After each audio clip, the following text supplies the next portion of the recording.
इस कहानी की शुरुआत होती है एक बहुत ही खूबसूरत गांव से, जिसका नाम था फुरफुरी नगर। हर साल वहाँ एक शानदार मेला लगता था, जिसमें दूर दूर से और कई देशों से भी लोग आते थे। मेले में तरह तरह के झूले लगते थे, लेकिन सबसे बड़ा और सबसे मशहूर झूला था राई स्टार का। वही राई स्टार जो गांव का नेता भी था। राई स्टार के झूले के सामने लगती थी एक छोटी सी मगर मशहूर दुकान, डॉली की टपरी। डॉली एक मेहनती और बेहद खूबसूरत लड़की थी। वो चाय बनाती थी, लेकिन उसकी चाय में कुछ जादू था, इतना कि लोग उसकी टपरी पर लंबी लाइन लगाते थे और दोनों का काम खूब फल फूल रहा था। लेकिन गांव में एक था जो इन दोनों से जलता था। उसका नाम था व्हाइट 444। वो भी मेले में दुकान लगाता था, लेकिन उसकी दुकान पर कोई नहीं जाता था। सभी लोग डॉली की टपरी पर ही जाते थे। व्हाइट 444 को बहुत गुस्सा आता था और एक रात उसने एक खतरनाक योजना बनाई। रात के समय जब पूरा गांव सो रहा था, डॉली भी अपने घर में आराम कर रही थी। तभी व्हाइट 444 डॉली के घर में घुस गया। उसके हाथ में हथियार था। डॉली समझ गई कि वह उसे मारने आया है। वो भागी और गाँव में चिल्लाने लगी, बचाओ, व्हाइट 444 मुझे मारना चाहता है। लेकिन कोई नहीं आया। सब लोग चुपचाप तमाशा देखते रहे। तभी व्हाइट 444 सामने आया और बोला, क्या हुआ?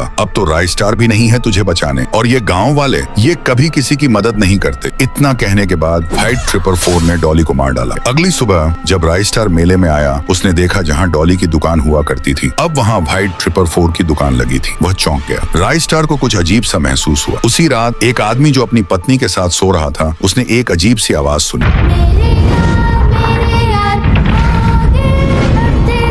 जैसे ही वो बाहर आया, उसने देखा कि एक डरावनी सी डॉल खड़ी थी। उस डॉल ने गाना गाया और वो आदमी एक छोटी सी डॉल में बदल गया। फिर वह डॉल मुस्कुराते हुए चली गई। सुबह तक कई लोग गायब हो चुके थे। हर घर के पीछे एक अजीब सी डॉल पड़ी थी। गांव वाले डर गए और राई स्टार के पास पहुंचे। तभी एक लड़की आई और बोली, मैंने उस डॉल को देखा था, वो डॉली थी। राई स्टार हैरान हो गया। डॉली तो चली गई थी। लड़की ने कहा, कुछ दिन पहले व्हाइट 444 ने डॉली को मार दिया था और गाँव वाले बस देखते रहे। अब डॉली बदला ले रही है। राई स्टार सब समझ गया। उस रात गांव के बीचों बीच एक हवन कुंड बनाया गया। राई स्टार ने डॉली की आत्मा को बुलाया और कहा, डॉली, अगर तुम मुझे सुन सकती हो तो आओ, मुझे तुमसे बात करनी है। तभी डॉली की आत्मा आकाश से नीचे उतरी। राई स्टार बोला, मुझे पता है तुम्हारे साथ बहुत गलत हुआ, लेकिन जो तुम अब कर रही हो वो भी सही नहीं है। अगर बदला लेना ही है तो व्हाइट 444 से लो। मैं दिन में कुछ नहीं कर सकती, मैं गांव के बाहर भी नहीं जा सकती। तभी राई स्टार के दिमाग में एक योजना आई। वह व्हाइट 444 के घर पहुंचा। व्हाइट 444 गहरी नींद में सो रहा। राई स्टार घर के अंदर एक नींद का बम फेंकता है। व्हाइट 444 बेहोश हो गया। जब उसकी आंख खुली, उसने देखा पूरा गांव उसे घेर चुका है और सामने थी डॉली। उसकी आंखों में गुस्सा और बदला। राई स्टार ने स्मोक बम फेंका और बोला, डॉली,